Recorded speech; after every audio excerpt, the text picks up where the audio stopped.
2024 లేదా 25లో డిగ్రీ లేదా బీటెక్ చదివారా? సాఫ్ట్వేర్ జాబ్ కోసం ఎదురు చూస్తున్నారా? అయితే కోడ్ జ్ఞాన్ 100 డేస్ కోర్సులో చేరండి, జాబ్ సాధించండి.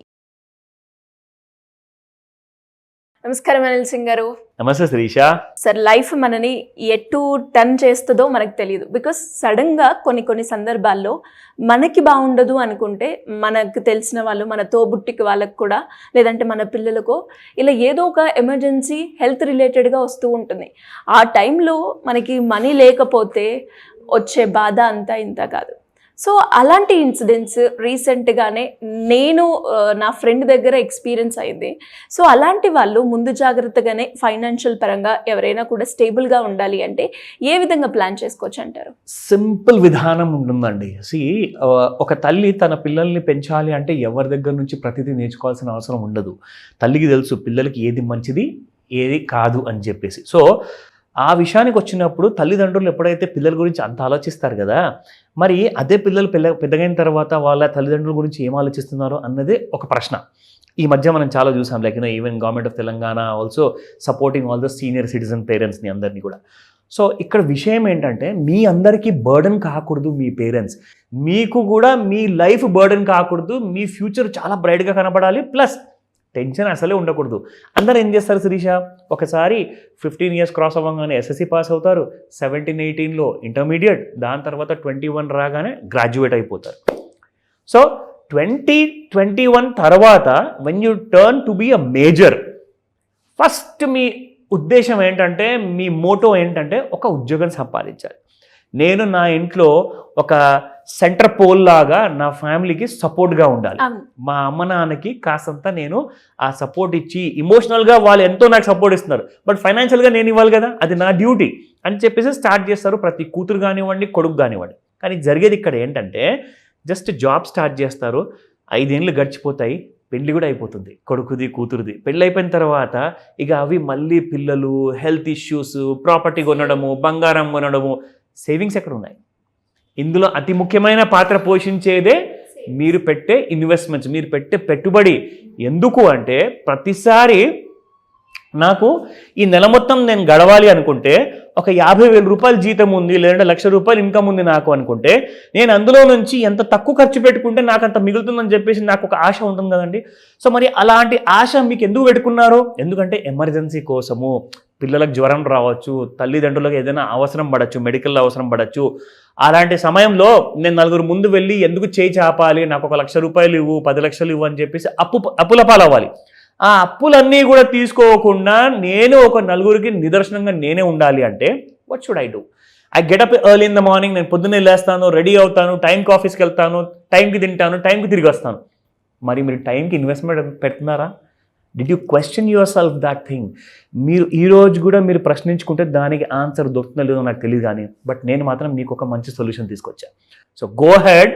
మీరు ఎంత తక్కువ జీతం ఉన్నా కానీ మీరు చేయాల్సిందల్లా, మీకు నెలకు జస్ట్ ఒక 10-12 సంవత్సరాలు, 12 కూడా అవసరం లేదు, 11 సంవత్సరాలు మాత్రమే మీరు పెట్టుబడి పెట్టండి. 12వ సంవత్సరం నుంచి మీకు నెలకు 1,00,000 రూపాయలు జాబ్ చేయకుండానే ఇంట్లో కూర్చుంటారా, జాబ్ చేస్తున్నారా, ఎక్స్ట్రా ఇన్కమ్ ఇది పొందుతూనే ఉంటారా, లేదంటే బిజినెస్ చేస్తారా, లేదంటే విహారయాత్రకు వెళ్తారా, అది మీ ఇష్టం. But fact of the matter ఏంటంటే, 11 years తర్వాత from the 12th year 1st month onwards మీరు నెలకి 1,00,000 రూపాయలు ఎలా మీరు పని చేయకుండానే మీకు వస్తాయి అనేది మీకు ఎక్స్ప్లెయిన్ చేస్తాను. దానికోసం మీరేం చేయాలి? జస్ట్ 4,444 రూపాయలు మాత్రమే మీరు ప్రతి నెల పెట్టుబడి పెట్టుకుంటే వెళ్ళండి. That is for 40 years, 30 years, 20 years కానే కాదు, 11 years, జస్ట్ 11 years మాత్రమే. బాగుంది సార్. సో 11 సంవత్సరాల వరకు మీరు ఎన్ని కష్టాలు వచ్చినా దాన్ని భరించండి. ఆ 10-11 సంవత్సరాలని అది తీరిపోయేలా చూడండి.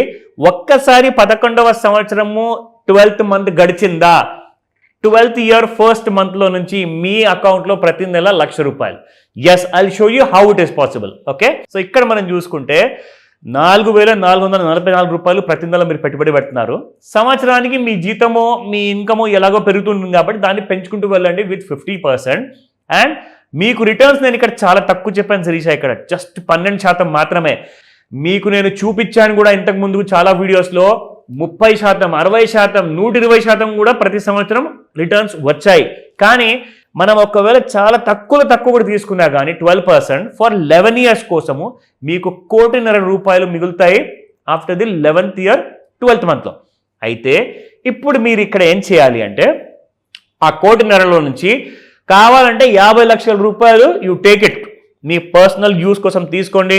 బంగారం కొంటారా, ఇంకొకటి ఏదైనా కొంటారా, ఎక్కడైనా టూర్కి వెళ్తారా, అది మీ ఇష్టం, నో క్వశ్చన్స్ ఆస్క్డ్.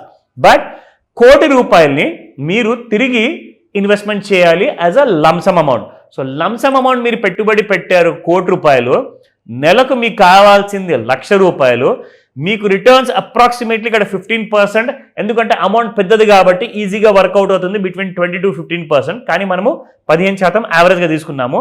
30 సంవత్సరాలు శిరీష అంటే మీరు ఇన్ కేస్ ఏ ఏజ్లో ఉన్నా కానీ మీరు స్టార్ట్ చేసిన తర్వాత, ఫర్ ఎగ్జాంపుల్ అనుకుందాం శిరీష, 50వ ఏట స్టార్ట్ చేశారు. అదేంటి 50th yearలో స్టార్ట్ చేసిన తర్వాత 11 సంవత్సరాలు అయితే కట్టిన తర్వాత మనిషి ఒకవేళ 60th yearలో ఒకవేళ చనిపోయాడు అనుకుందాం, వాళ్ళ ఫ్యామిలీకి ఎలాంటి కష్టాలు లేకుండా ప్రతి నెల 1,00,000 రూపాయలు వస్తాయి ఫర్ ద నెక్స్ట్ 30 years. దాని తర్వాత ఏం మిగులుతుంది మీకు అంటే ఫైనల్ వాల్యూ వచ్చేసేసి 10,54,61,856 రూపాయలు మీకు మిగులుతాయి. మీరు 30 సంవత్సరాలు ప్రతి నెల 1,00,000 రూపాయలు తీసుకున్న తర్వాత ఆఫ్టర్ 30 years 10.5 crores మీకు మిగులుతాయి ఫర్ యువర్ ఫ్యామిలీ. అండ్ మీరు ఒకవేళ బ్రతికే ఉన్నారనుకోండి, you will be enjoying the fruits. So మొత్తానికి డిసైడ్ చేయండి ఇది ఎక్కడ ఇన్వెస్ట్మెంట్ చేయాలి చెప్తా. రాబోయే నెక్స్ట్ 50 years వరకు India is a young country కాబట్టి India is going to develop, left right సెంటర్లో బాగా డెవలప్మెంట్ ఉంటుంది. సో కాబట్టి ఈ రోజున $4 trillion ఉన్న ఎకానమీ కాస్త 2047 లోపల మోర్ దెన్ $10 trillion ఎకానమీ. ఇది నిజంగా నేను ప్రభుత్వాలే కాదు, మన దేశంలో ఉన్న ప్రభుత్వం కాదు, ప్రపంచంలో ఉన్న పెద్ద పెద్ద ఎకానమిస్ట్ అంటే వీళ్ళందరూ కూడా బిజినెస్ గురించి, వ్యాపారం గురించి నేర్చుకున్న వాళ్ళు, చదువుకున్న వాళ్ళు ఇండియా గురించి చెప్పడం జరిగింది. కాబట్టి ఇది తథ్యం, ఇది జరగబోతుంది. ఇందులో మీరు పార్టిసిపేట్ చేస్తున్నారా లేదా అన్నదే డెసిషన్ మీది. సో మీరు పెట్టాల్సిన పెట్టుబడి మ్యూచువల్ ఫండ్స్ ఏముంటాయి, అవి ఈటీఎఫ్సా, స్టాక్సా, అవన్నీ కూడా క్లాస్లో నేర్పిస్తా. ఈ రోజే జాయిన్ అవ్వండి మర్చిపోకుండా. డెఫినెట్గా sir, thank you so much. Welcome Sirisha. Suman టీవీలో మీ పర్సనల్ అండ్ బిజినెస్ ప్రమోషన్స్ కోసం కింది నెంబర్కి కాంటాక్ట్ చేయండి.